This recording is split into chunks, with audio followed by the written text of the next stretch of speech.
उत्तर प्रदेश से एक बहुत मजबूत साथी दद्दू प्रसाद जी हमारे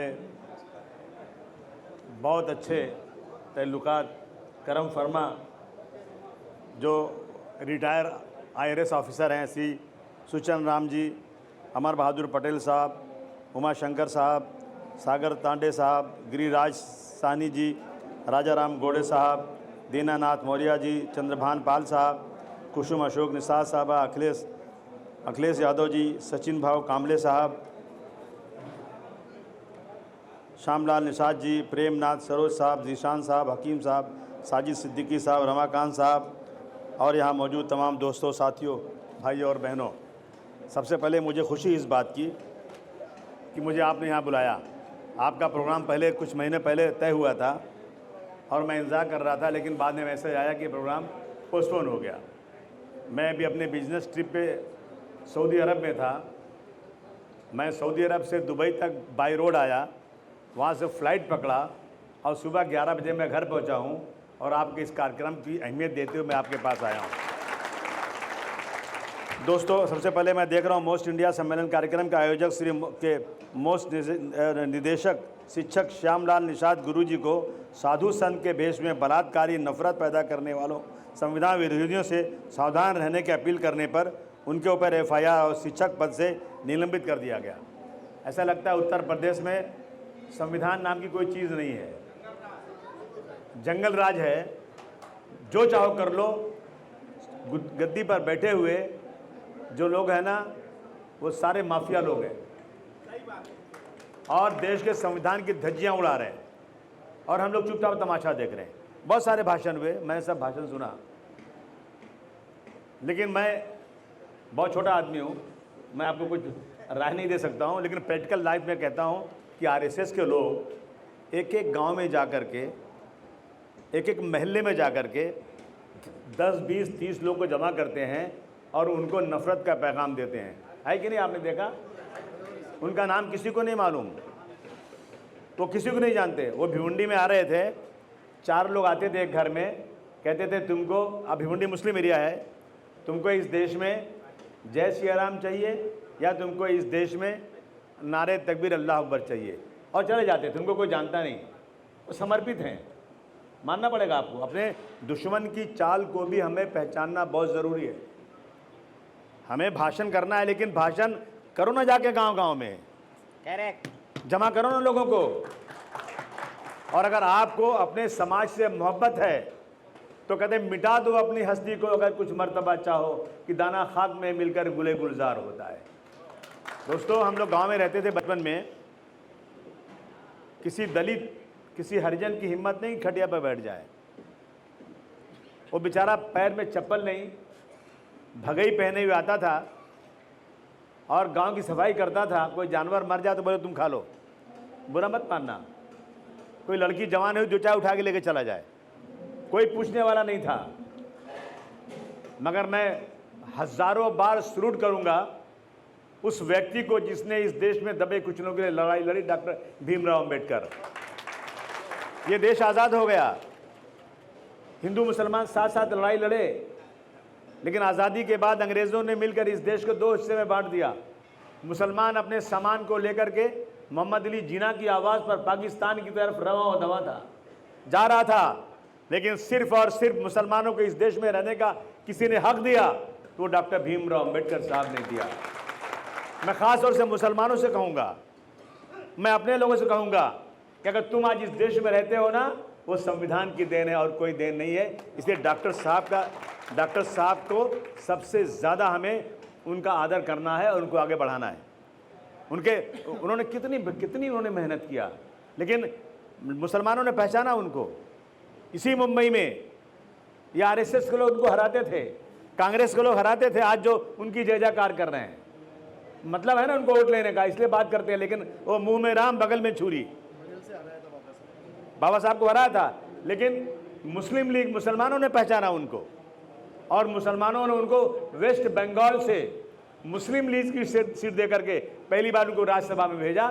ये बात सबको बताना चाहिए, ये बात भी बताना चाहिए। मैंने हाउस में बात हो रही थी कि ये सावित्रीबाई फुले के लिए पूना में कुछ 50 लाख रुपया लग कर बनाएंगे, तो मैंने खड़ा के पूछा, मैं जो है ज्योतिबा फुले, सावित्रीबाई फुले का बहुत आदर करता हूँ, बहुत करता हूँ, और मैंने अपने एरिए में 90 लाख रुपए लगा करके एक बहुत बड़ी मैंने वहाँ पर बनाया हुआ है, तस्वीर बनाई हुई है। आप जाकर देखिए वहाँ पर, आप जहाँ से सिग्नल से उतरेंगे आप देखिए, बहुत खूबसूरत बनाया मैंने, किसी ने नहीं बनाया, लेकिन मैंने वहाँ पर सावित्रीबाई फुले के साथ साथ, ज्योतिबा फुले के साथ साथ फातिमा शेख और उस्मान शेख का भी बनाया मैंने। लेकिन मैं देखता हूँ, माफ़ करना, बहुत कम लोग फातिमा शेख और उस्मान शेख का नाम लेते हैं। क्या गलती थी उनकी? उन्होंने तो देखा ना कि एजुकेशन के लिए जब उनके परिवार पर बड़ी जात के लोगों का हमला हुआ और उनके घर वालों ने कह दिया कि भाई तुम यहाँ से निकल जाओ, अगर तुमको ये काम करना है, हम इन लोगों का विरोध बर्दाश्त नहीं कर सकते, तो सामने आने वाले का नाम फातिमा था और उस्मान शेख, उन्होंने अपने घर में पढ़ाई दिया। ये बात क्या हम सबको बताते हैं? बताना इसलिए ज़रूरी है कि हमें आपस में भाईचारगी को बढ़ाना है, मोहब्बत को बढ़ाना है। मैं देख रहा हूँ कि वो दलित, माफ़ करना, बातें हम खूब करते हैं, बड़ी बातें करते हैं, इलेक्शन आता है ना, बिक जाते हैं शराब पर, पैसों पर। मुझे समाज का ख्याल करना है या मुझे अपनी जेब भरना है? अगर सचमुच डॉक्टर भीमराव अंबेडकर के अनुयायी हो तो सब लोग मिल करके कुर्बानी दो, नंगे पर चलना चलेंगे, लेकिन अपने समाज को इंसाफ देकर इस देश में रहेंगे। ये हमें एक संकल्प लेना पड़ेगा दोस्तों। मैं कल देख रहा था फोटो, एक शेर एक भैंस को मार रहा था। भैंस कमजोर है, भैंस चिल्लाई, चढ़ गया उसके पीठ पर, एक आगे आ गया मारने को। 50 भैंसें आई और उस शेर को उठा के ऐसा पटका कि उसकी रीढ़ की हड्डी टूट गई, चलने काबिल नहीं रहा। वो शेर भैंसों से डर गया। अगर आप सब इकट्ठा हो जाए ना तो आपकी सरकार बनेगी, आपकी किसी की सरकार नहीं बनेगी। लेकिन ज़बानी खर्च नहीं, इसके लिए आपको इसके लिए संघर्ष करना पड़ेगा, अपना बलिदान करना पड़ेगा, निकलना पड़ेगा। मैं कहूँगा हमारे भाई साहब से, अपने सचिन सुबह जी से, कि आप ग्रुप बनाइए, महल्ले महल्ले भेजिए लोगों को, समझाइए लोगों को। जब पहले हिंदुस्तान में चाय नहीं बिकती थी, अंग्रेज़ों ने चाय जब बेचना शुरू किया ना, लोगों को पकड़ पकड़ पिलाते थे, चाय पियो चाय पियो। आज सारा पूरी दुनिया में जब आदमी उठता है ना, पहले चाय पीता है, सब आदमी, गरीब हो अमीर हो। इसी तरह से एक एक लोगों को समझाना पड़ेगा। लेकिन हमारे कुछ नेता जो दलित भाइयों को नाम लेकर आते हैं और इलेक्शन जब आता है ना, तो आपके वोट को बेच देते हैं और उनके साथ खड़े हो जाते हैं। जो लोग इस देश में मनुष्य समृद्धि का समर्थन करते हैं ना, उन्हीं के साथ खड़े हो जाते हैं और आपके वोट का तियां पाइश कर देते हैं। जागिए, जागना पड़ेगा आपको। अगर हम नहीं जागे ना तो फिर समझ लीजिए कि हमारा जो है ये इनकी मंशा है जो पूरी हो जाएगी। मैं आप सबको बधाई देना चाहता हूँ। कुछ तो शुरुआत हुई है, लेकिन एक मीटिंग हुई आज ना। आप कितने घंटे बैठे रहे यहाँ पर? बस बात करके चले जाएं, घर ख़त्म? नहीं, इस मीटिंग का कुछ निचोड़ निकलना चाहिए। कुछ लोग सुल्तानपुर से आए हैं, कुछ लोग कहीं से आए हैं, कामले साहब आए बैठे यहाँ पर हैं, हम सब यहाँ बैठे हुए हैं। अब हमें इस मीटिंग को बैठ करके तय करना है कि आगे हमारी कार्रवाई क्या होगी। आपने मीटिंग कर लिया, भाषण हो गया, सबका जो वायरल हो गया, बात ख़त्म? नहीं, ऐसा नहीं, इसको आगे बढ़ाना है। मैं आपको यकीन दिलाता हूँ, हम वो लोग हैं जो कभी किसी धर्म के बारे में गलत नहीं सोचते। हम तो वो हैं, एक राजा, एक बादशाह एक मस्जिद बनाए, वो मस्जिद कई 100 करोड़ की हो और वो बादशाह उस मस्जिद में आकर सबसे आगे खड़ा हो जाए, ये कभी नहीं हो सकता। बादशाह जब आएगा ना, एक फ़कीर गंदा आदमी जहाँ खड़ा होगा ना, वहीं जगह मिलेगी तो वहीं खड़ा होना पड़ेगा उसको। कहते हैं एक ही सफ़ में खड़े हो गए महमूद अयाज, एक ही सफ़ में खड़े हो गए महमूद अयाज, न कोई बंदा रहा न कोई बंदा नवाज। हमारे यहाँ इंसान में फ़र्क नहीं है। हम एक प्लेट में रखते हैं खाना और जितने लोग आते हैं सब उसी प्लेट में खाना खाते हैं। और हमने कभी आज तक ये नहीं समझा कि इससे कुछ नीच होती है। हमारे यहाँ नीच नाम की कोई चीज़ है ही नहीं है, कोई नहीं नीच है।